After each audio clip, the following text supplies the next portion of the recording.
Sobe para 4 o número de casos suspeitos de febre amarela no estado. O secretário de Saúde falou hoje à tarde com a imprensa. Afirma que não há motivo para pânico. Hoje, capixabas fizeram fila em postos de saúde. A vacina está esgotada em toda a Grande Vitória.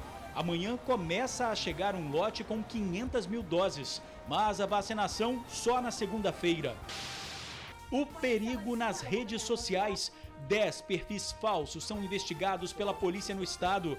Pedófilos têm usado cada vez mais a internet para atrair crianças. Bandidos roubam carro em bairro da capital. O veículo não tinha seguro. Explosão em restaurante em Vila Velha. O proprietário ficou gravemente ferido. Sindicato dos Trabalhadores da Saúde faz protesto. Reclama da situação dos hospitais do estado. Criatividade na crise. Pais criam grupo de WhatsApp para troca de material escolar. Tem estudante que cuida tão bem dos livros que vale a pena comprar. E por falar em crise, vocês vão conhecer o Ângelo. Ele ficou desempregado e teve uma boa ideia. Muqueca Delivery. O tradicional prato capixaba pode chegar à sua casa sem você precisar ir para a cozinha. A gente volta em um minuto.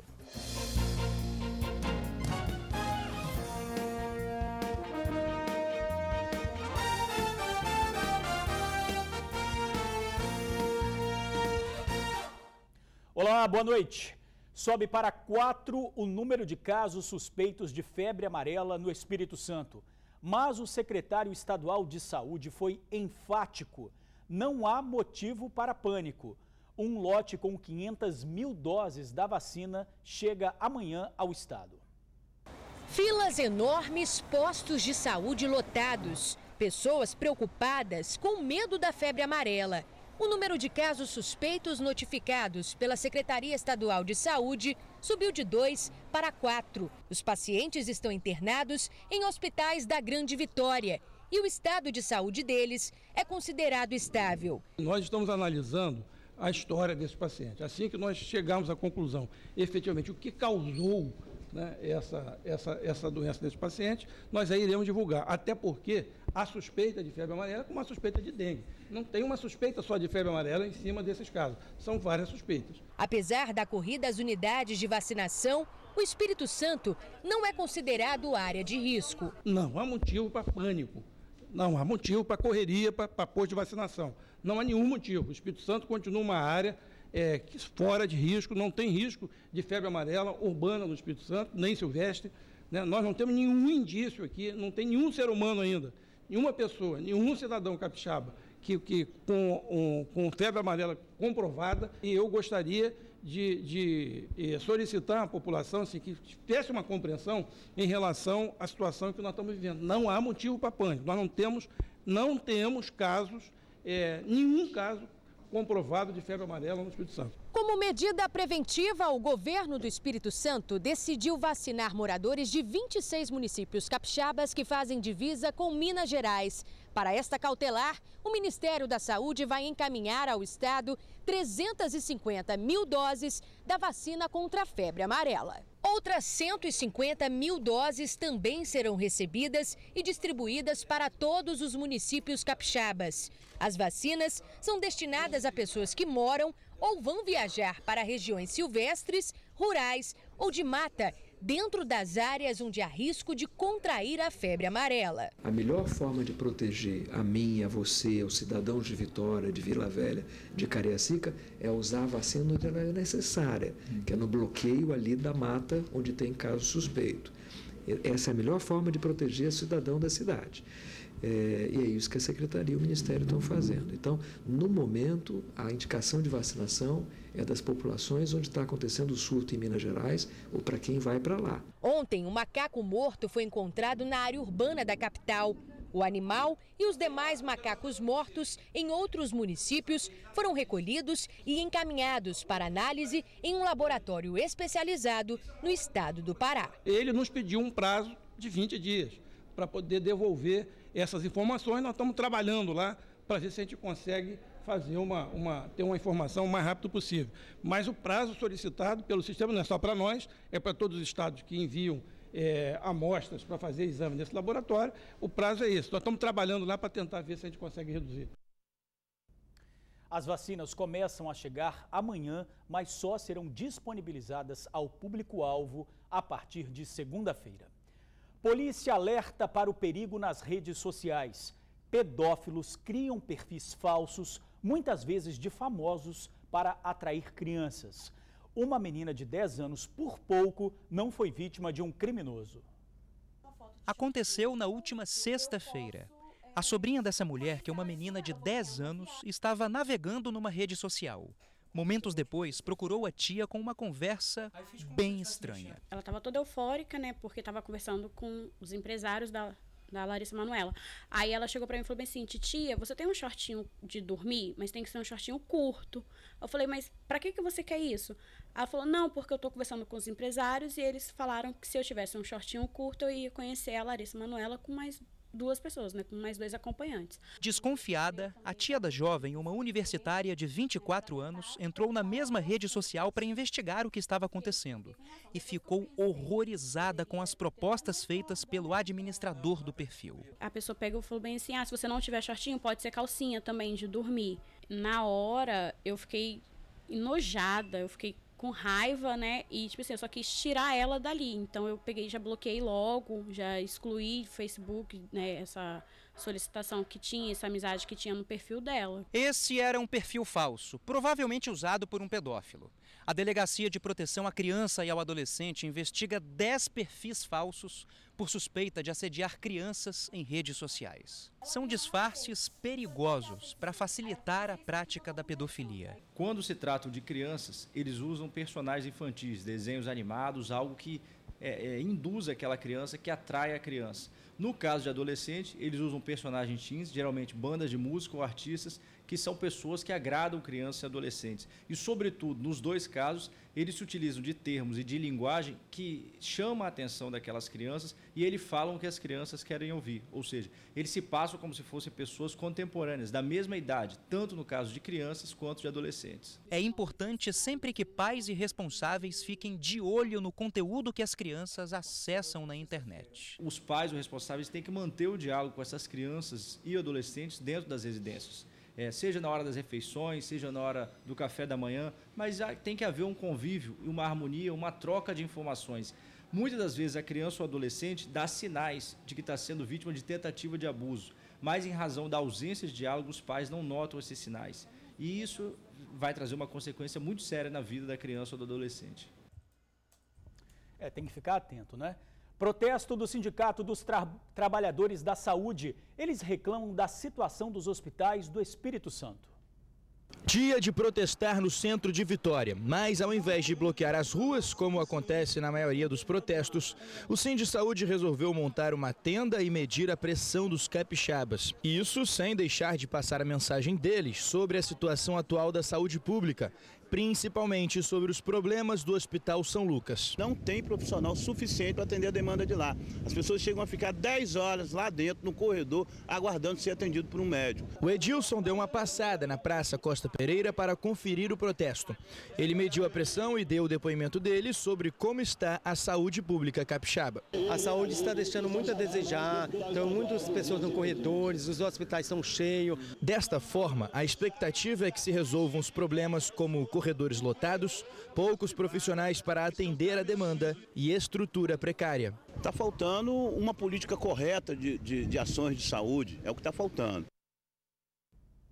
A Secretaria de Saúde disse que vem adotando medidas para organizar o atendimento de urgência e emergência. Já foram abertos mais de 200 novos leitos e há previsão de abrir mais 480. Estudante tem o carro roubado. O crime aconteceu em Goiabeiras, Vitória. Foi um ano juntando dinheiro. Nada de saída com os amigos. As visitas à família no sul do estado ficaram cada vez mais raras, mas ele conseguiu. O estudante de 22 anos realizou o sonho de comprar o carro. Só que a alegria durou pouco, apenas 6 meses. Sentimento que não tem como falar, não tem como classificar. Porque você se sente muito vulnerável, porque você pensa assim, poxa, eu vou juntar, vou realizar. Você batalha, trabalha para depois você dormir, acordar no outro dia, olhar para um lado, olhar para o outro e perguntar, cadê meu carro? O Corsa cinza ano 96 custou R$6.000 e o estudante só conseguiu comprar o carro porque ainda teve uma ajudinha da mãe. Só faltava acertar algumas documentações para fazer o seguro do veículo. Mas o sonho virou um pesadelo. Ele voltou a ficar a pé. O estudante mora aqui no bairro Goiabeiras, em Vitória. Como o prédio não tem garagem, ele costumava deixar o carro na rua, o que é muito comum. Olha só essa fileira de veículos. O problema foi que ontem de madrugada, enquanto ele dormia, bandidos agiam. O Corsa foi levado da porta da casa do estudante e tudo isso aconteceu a poucos metros de uma câmera de videomonitoramento da prefeitura. A vítima chegou a espalhar alguns cartazes pelas ruas do bairro na esperança de recuperar o carro. Por enquanto ainda estou confiante que dê para recuperar, porque o delegado disse que era 80% de chance de poder recuperar meu carro. A prefeitura informou que as câmeras não registraram o crime. A placa do carro é GUX 8475. Denúncias devem ser feitas pelo 181. Explosão em restaurante Vila Velha. Foi durante a troca da botija de gás. Esta imagem foi feita por moradores logo após a explosão. A pouca fumaça não se assemelha em nada à cena encontrada pelos bombeiros no interior do estabelecimento. Quase tudo dentro do restaurante foi destruído. O acidente aconteceu enquanto uma das botijas de gás era trocada por um funcionário. Os levantamentos preliminares dão conta de que eles iam realizar a troca da botija de gás e não observaram o fato de já existir um equipamento abastecido com gás com chama ao lado. Uma pessoa foi socorrida pela polícia militar, foi a pessoa que estava mais próxima ali no momento da troca do gás. Eric era quem fazia a troca das botijas. Ele conta que quando o vazamento começou, o desespero na cozinha teve início, já que um dos equipamentos estava ligado. Sempre o pessoal troca ligado, mas nunca aconteceu isso. Aí eu tirei o botijão do gás, do fogão, e fui tirar o da chapa. Quando eu tirei o relógio da chapa, o gás começou para cima, esperava ter, mas não teve jeito como evitar.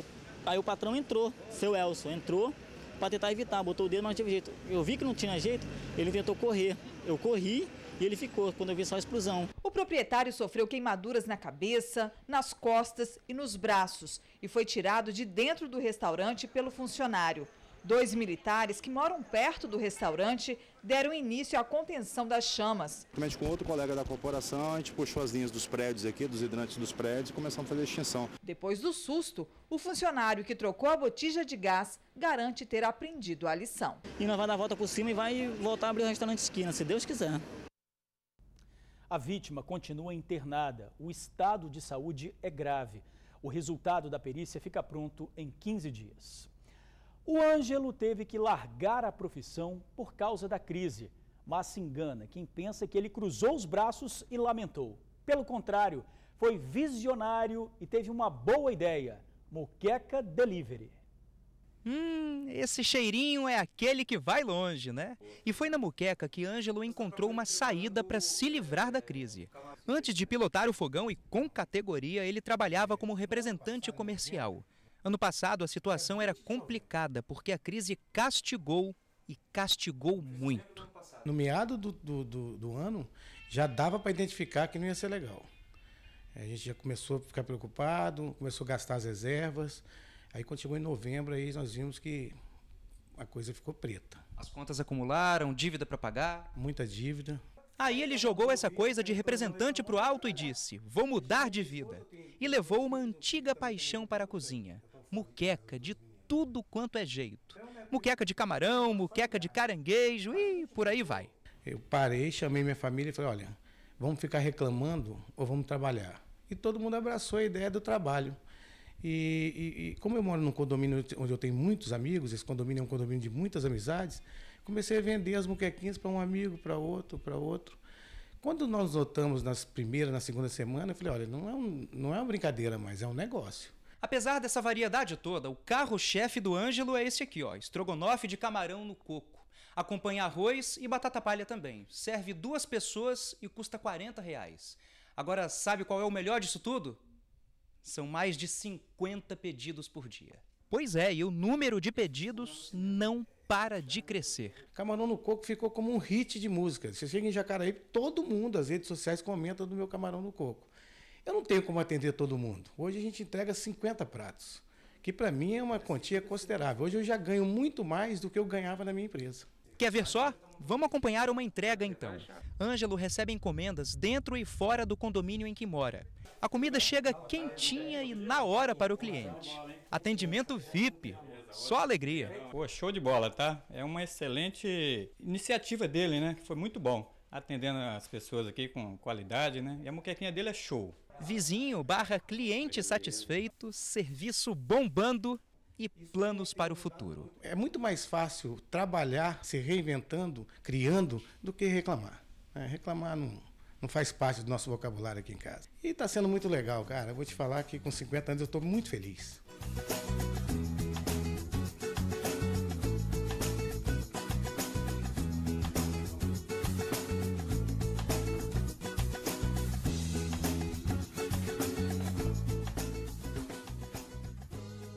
Que delícia, hein? Uma maldade uma matéria dessa, uma hora dessa, né? Por enquanto, o Ângelo atende só na Serra. Os pedidos podem ser feitos pelo WhatsApp 992699761.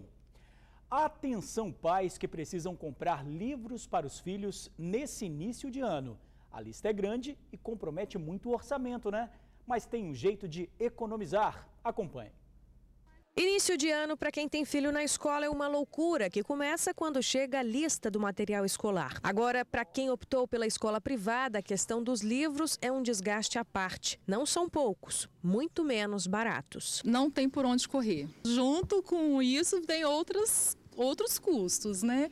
Então, o ano passado, de livro, eu gastei R$ 1.200. A Natália, filha da Leila, é super caprichosa com os livros. Olha só, limpinho, sem nenhuma orelha ou rasgadinho. E por conta de tanto capricho, no ano passado ela conseguiu revender o material para outro aluno. E como a crise apertou esse ano, ela pretende investir na reutilização também. Na própria lista escolar, eles deixam claro que eles não aceitam, né, o livro usado. Eu questionei porque o ano passado eu repassei os livros dela, né? Então eu questionei a diretora se eu achasse, né, os livros em bom estado, se eu poderia então estar reaproveitando. E ela então me autorizou. O Vitor tem apenas 4 anos. Os livros que ele utiliza na escola não podem ser aproveitados. Mas foi do pai dele, que é professor de geografia em outra instituição, que veio uma ótima ideia que ajudaria a Leila e outros pais que querem ou precisam economizar. Um grupo no WhatsApp para facilitar a negociação de livros usados.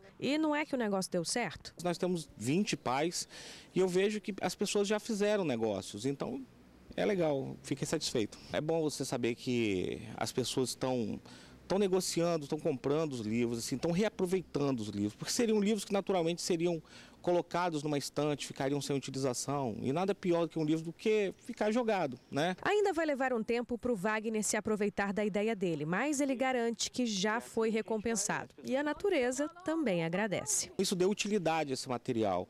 Ao mesmo tempo, a gente ensina a sustentabilidade, né? As crianças que têm livros usados podem argumentar também. Olha, eu estou usando um livro novamente.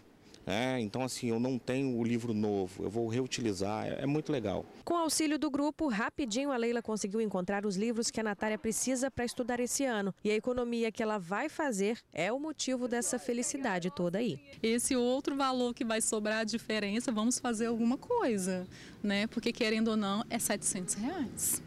De diferença muito grande. Outra opção para aqueles pais que precisam economizar são as livrarias não convencionais, aquelas em que existem livros novos e também livros usados. Assim, também dá para fazer uma ótima economia. Aqui dá para encontrar livros didáticos usados por menos da metade do preço. Esse aqui, por exemplo, custaria R$ 172 novo e está saindo por R$ 70. Afinal de contas, né, economizar, às vezes, a metade do valor de uma lista de escola é um grande negócio, principalmente nos dias atuais, né? Quem chega com os livros do ano passado também consegue fazer negócio, contanto que o material esteja em bom estado e ainda possa ser utilizado no ano seguinte. O ideal é que mantenham o livro o máximo possível em boas condições para que eles valham alguma coisa, né?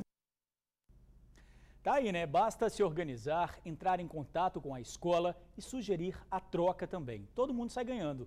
O telefone do seu Arthur, que vende livros usados, é 3345-2344. E a seguir, jovem vai à delegacia e pede para ser preso. A gente já volta. Uma cena inusitada aconteceu na Delegacia Regional da Serra. Um jovem pediu para ser preso e danificou 2 viaturas. Igor da Conceição Costa, de 21 anos, jogou a bicicleta em cima de viaturas da Polícia Civil. O jovem disse que queria ser preso porque havia roubado uma bicicleta hoje cedo e também devia R$ 600 a traficantes. Ele vendeu as drogas dos criminosos e não entregou o dinheiro. Por isso, estava sendo perseguido e ameaçado de morte. O jovem ainda está sendo ouvido na delegacia.